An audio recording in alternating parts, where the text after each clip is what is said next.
The just concluded yet disputed election has begun to claim its victims. In the fury of the absence of love, in the tide of hatred, in the deserts of love, Kenyans are beginning to go for each other.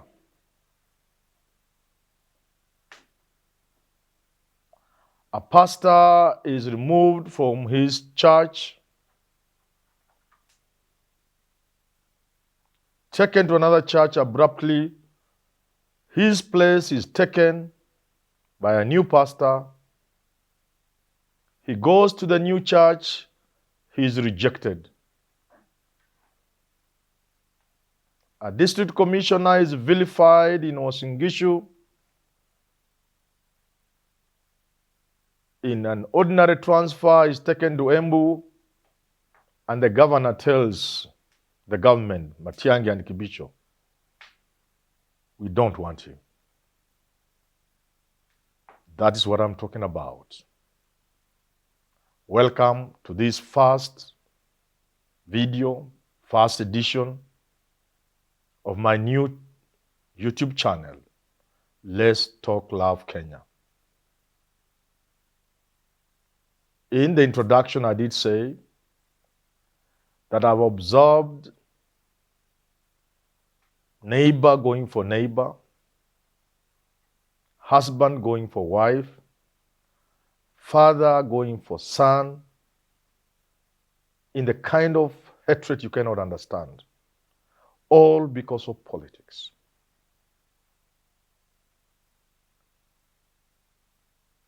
I have been reminded of what happened in 2008 and 2007, that past of this country that we wish to forget. How families were thrown asunder. Some have never gotten together.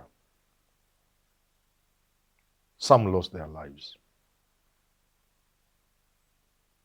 This new YouTube channel wants to introduce a conversation in this country so that we isolate those issues that can make families break, that will put a wedge between a man and his family, a woman and her husband.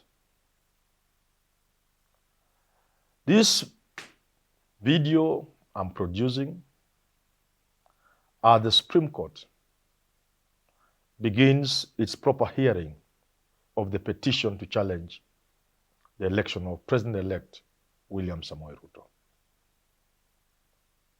I'll therefore begin by looking at the wider family, the Kenyan family.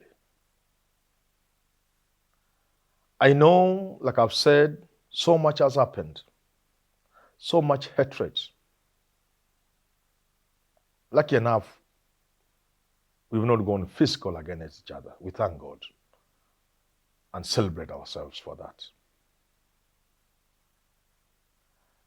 I also hope, and it's a prayer of this channel and of myself, that whatever ruling or judgment we get from the Supreme Court, we will not go for each other.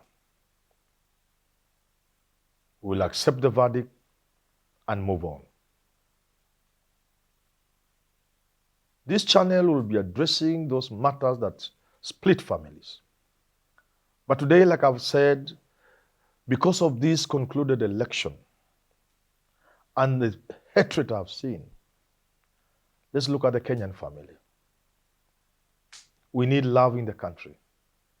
Looking at the results of this election, irrespective of how the judgment goes, the country is split into two,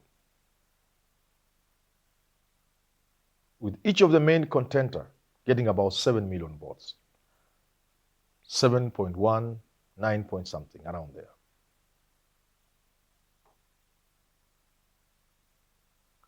After the announcement of the results, the celebrations were low-key and confined to particular regions in the country. leaving the vast majority of the country in gloom, we must learn to live together as Kenyans. We must learn that each is for the other. Kenya is a collective that is called Kenya because of each one of us. Looking at the anger and hatred, I look at what I'm getting from the various WhatsApp groups in which I'm a member, including those from professors of the university. The kind of words coming out of learned men and women, showing hate, born out of raw tribalism. I think as a country, we must learn to do better than that. Looking at social media, reading the tweets on Twitter, going through Facebook posts, and so on and so forth, you can imagine and see the anger that people have against each other. Today, therefore, as I address the family called Kenya, I want to invite each one of us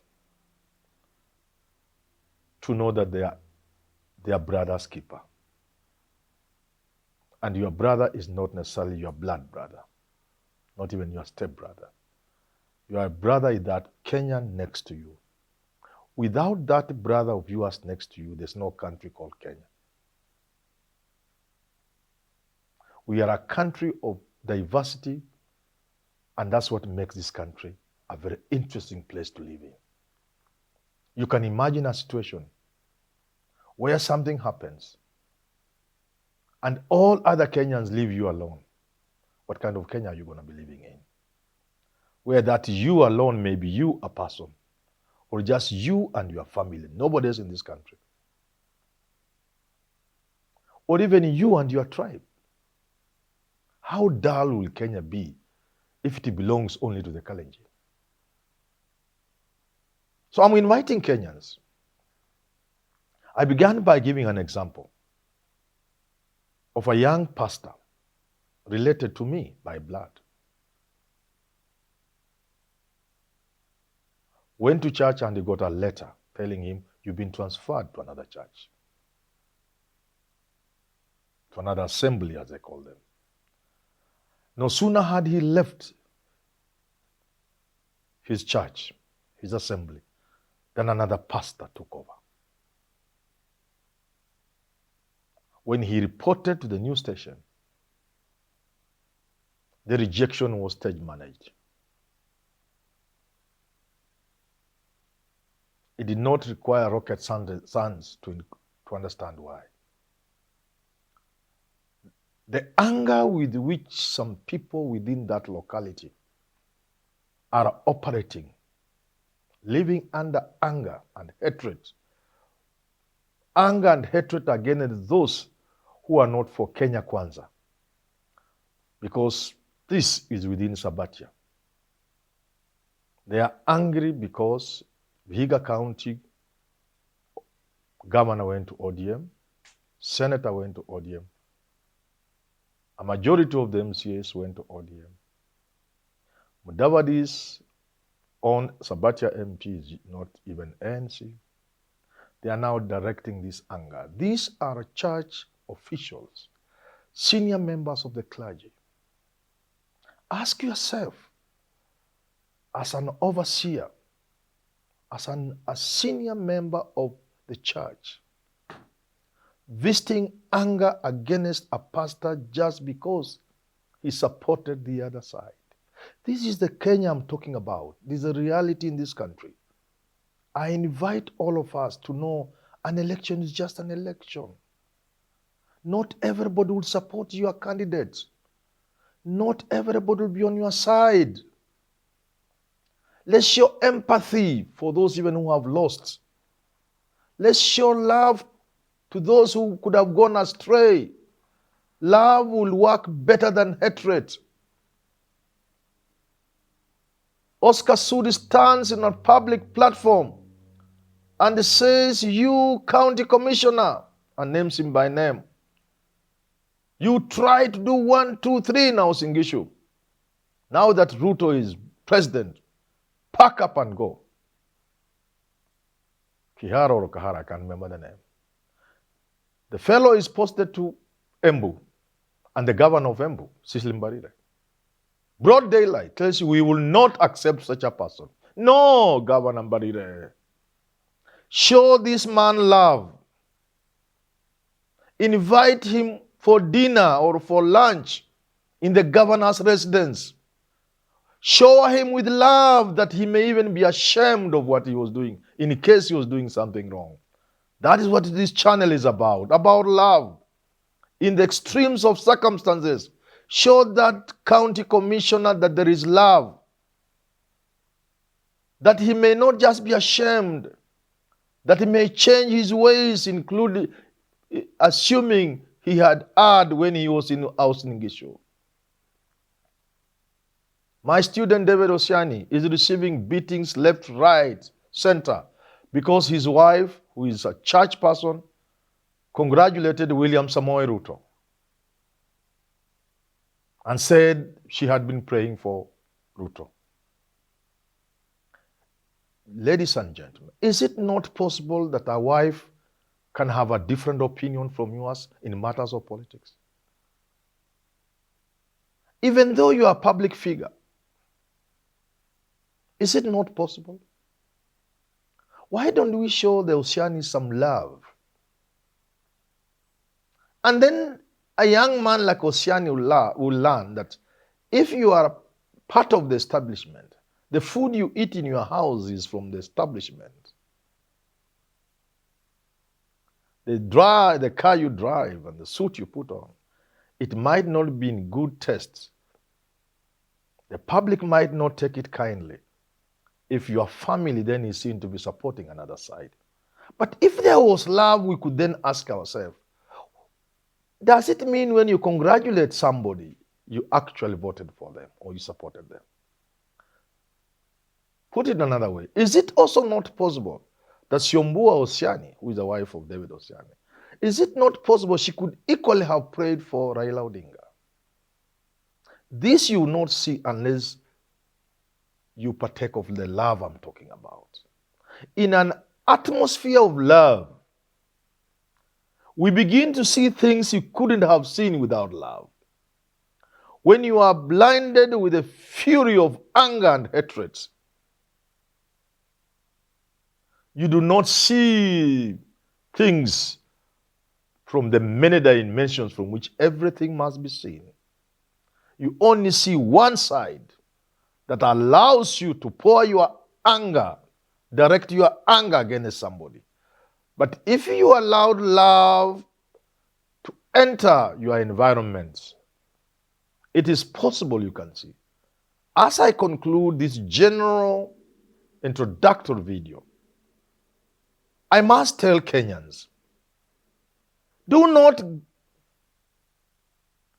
send that young man to some far-flung area on transfer because he was not supporting your candidate and because you have power.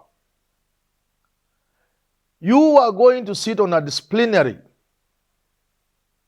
Do not go hard on that person appearing before the disciplinary candidate because you know he didn't support your candidate. You are sitting on a panel and the people are coming to be interviewed. You know the best candidate didn't support your side. Maybe you are a Kalenjin, you are UDA perhaps. And the only mistake the candidate has is that his name starts with O. And you might therefore assume he's a Luo. Maybe you are even wrong. Even let's say you are right. I want to advise us Kenyans, especially those of us in positions of responsibility, to know that the holy books the holy books actually say. You are having these positions in trust. But the holy book goes further to say that these are my people. From the positions of authority, take good care of them. I am sure we are about to witness a lot of victimization in the workplaces. Transfers, lack of promotion, sackings, warning letters, reduced bonuses, because we feel those who are the other side must be punished. I want to replace that with love. Please have love. Have love for each other. The person you consider an enemy today will be on your side tomorrow. The power you wield today is transient. Power is transient. Do not be consumed with the illusion of power. As the Supreme Court delivers its verdict on Monday, let's move forward together with love, knowing this is our country. That the country would have been such a boring place if we all thought like in the same way, thinking alike, flocking in one side like sheep. What kind of country would be? I end by reminding us that where there is love, nothing is impossible. And in our next videos, we are going to be looking at specific instances of love. Specific instances of the things that stand between man and wife in the home, man and his children, communities, villages.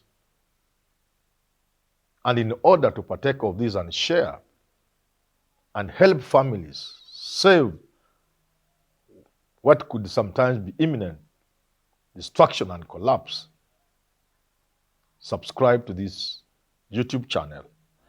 Let's Talk Love Kenya. Let's get together and feel alright. Hear the children